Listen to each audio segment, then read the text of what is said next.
Hitmakerchinx.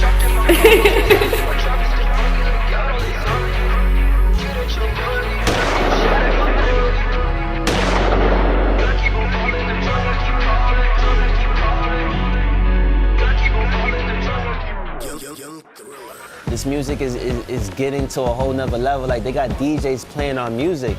Like, I'm even sending them, like, Aaron music. You know me, I'm a family guy. Like, once you do music, like it's all love. We all in the same, we all here for the same journey. And it's like, now we getting played, and it's like, I'm like, yo, bro, we need to have a new name for this, like something simpler, because like, when you say Flex Tunes, it's like, what is Flex Tunes, you know? Now, when you say something like FDM, it's like, okay, I understand, it's dance music. Now, the only question to ask is, what's flexing?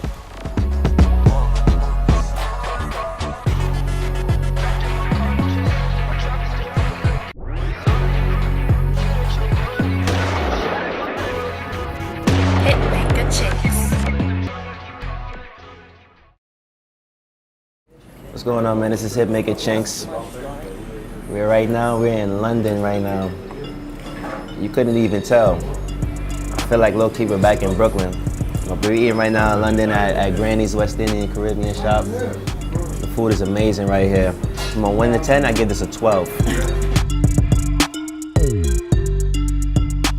I started dancing basically because of the music. The music and just being around the environment. In Flatbush, Brooklyn, everybody's either a dancer, and dancing is like, it's the biggest thing in West Indian culture because, oh, the girls love it. You know, you can't be no guy if you can't dance. Like, it's weird, you know what I'm saying? You just be like a stick on the corner like this. You know, we don't really like that. We have DJ Aaron, myself, Epic B, and Unanimous. We are the 4 pioneers that came out with 4 different concrete styles of FDM.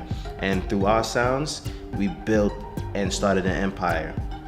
FDM is flex dance music. Flex dance music came from Flex Tunes. Flex Tunes was basically when DJs would take and use Atomics at the time or virtual DJ and just do a lot of chops with the reggae instrumentals. The biggest reggae instrumental rhythm that really like fueled the whole flex culture was the volume rhythm. The volume rhythm, it was crazy. The beat was just doom, doom, doom, doom, doom, doom, volume. And that spoke to us.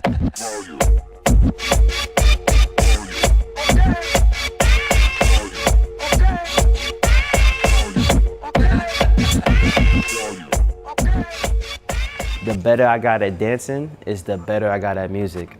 Like, the more music I was like pushing out is the better my dancing style grew. So it was like the dancing catered to the music and the music catered to the dancing. It's like each one teach one, and it kept building as it goes. It's so spiritual. It's actually very poetic because the whole flex dance genre is an art, you know, it's an art form. It's a way of being. You have the dancers who would be in the studios all day long learning and teaching themselves. And then you got a dancer who would just go to the liquor store, come home, chill, you know, go to the jerk chicken spot, you know. It's like a lifestyle for real.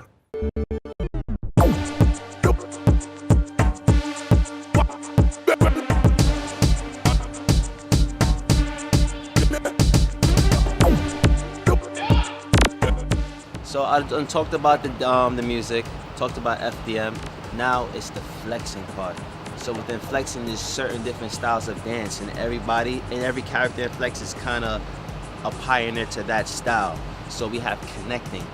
Connecting is basically, because you have touch, where you move like this, but connecting is when you bring it together. And you do a range of movements based on this.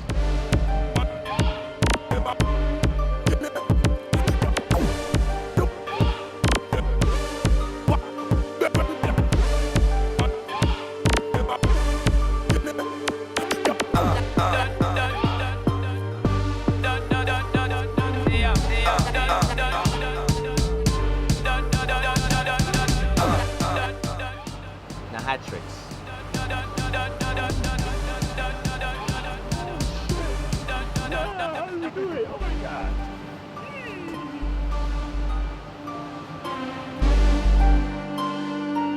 At first, I never really cared about dancing. It was just like something to do, you know?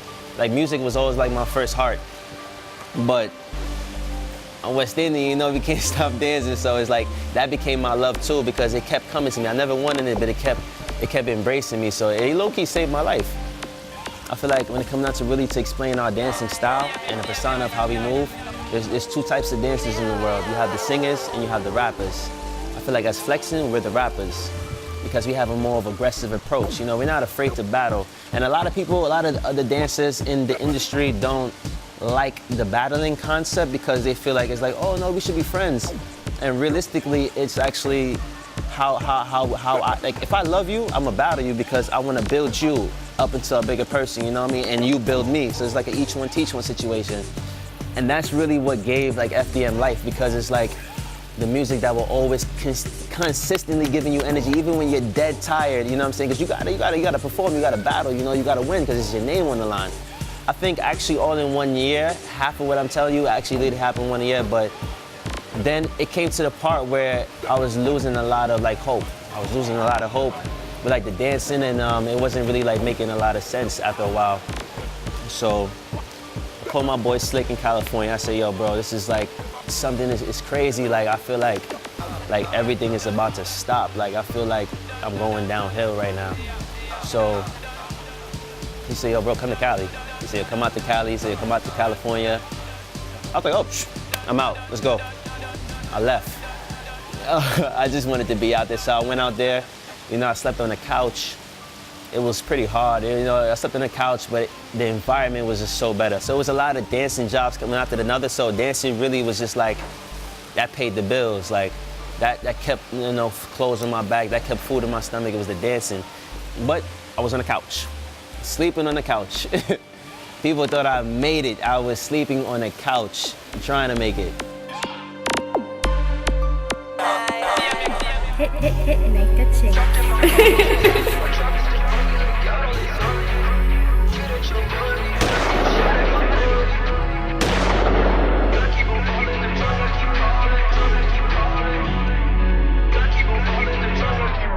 Young Thriller.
Homegirl told me about this audition. It was a Rihanna Anti-World Tour audition.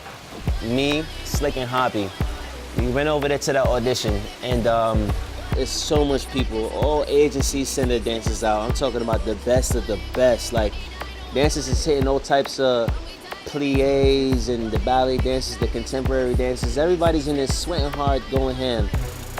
And then me and my guys get in there. We're just, dang, like is there a place for us? So Hi-Hat came downstairs, and then she talked to us. She said, you know, listen, boys, I love what you do. I understand what you do, but this is not for you, you know, because of course of what they was looking for.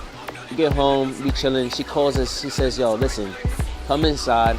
So, long story short, we get inside there. I danced like my life depended on it, you know? And at that point, I didn't even really care like whether they picked me or not. I was just like, fuck it, you're gonna get every piece of my heart and soul right now, you know what I'm saying? Because it's like I'm on a couch. So, long story short, we dance, we do our thing, and then after all of that happens, and I get a text message saying that I'm booked for the tour. And now, at this moment, my whole heart just dropped to my ankles. It was just like what? Like I booked a real good job out here. Like, this is crazy. Like, this is just something that can make everything change. So basically it came to the point where we danced in work, and we were dancing in Man Down, and we needed another track, right? So producers were sending in music, and it really wasn't like fitting like what we do. So Hi-Hat came to me and said, listen, check this out. If you want to make something, you know, try to work on something tonight, and then, you know, submit it to me, and I'm open to hearing and see if it fits. I said, all right, cool, I'll go home and I'll work on it. Now it came to the point where we had to dance and perform our piece, because what we did was I created the music, and us three, we creative direct our scene, because it was an intermission scene for this one. We danced with Rihanna twice, and then now this is us being our own artists on her stage.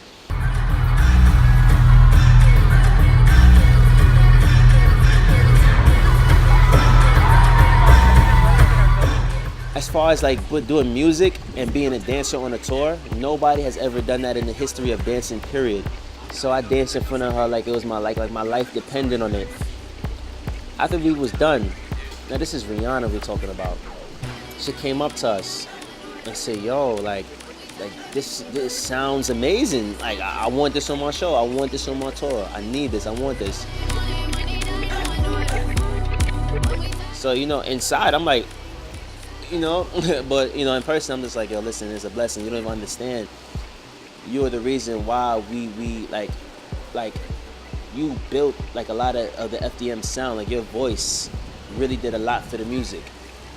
It was the craziest experience, and it actually motivated me to, like, take FDM to the future, you know? Take it to the highest place it could be.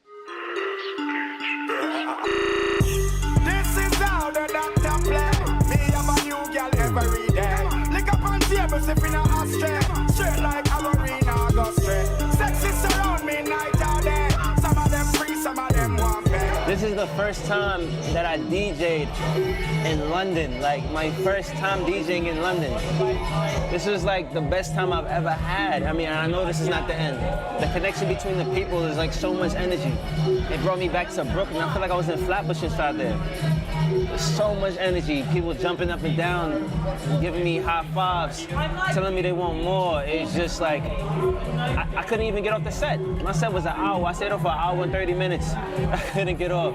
It was just so much love. The connection was real, and I'm ready to do it all over again. So London, please, please, bring me back. We will take with your blood clot, girl, and take off our blood clot. Jamaica with blood clot from. Me no roll without my girl. Boy, this, no question. Shoulda never this a real bad man. Hitmakerchinx.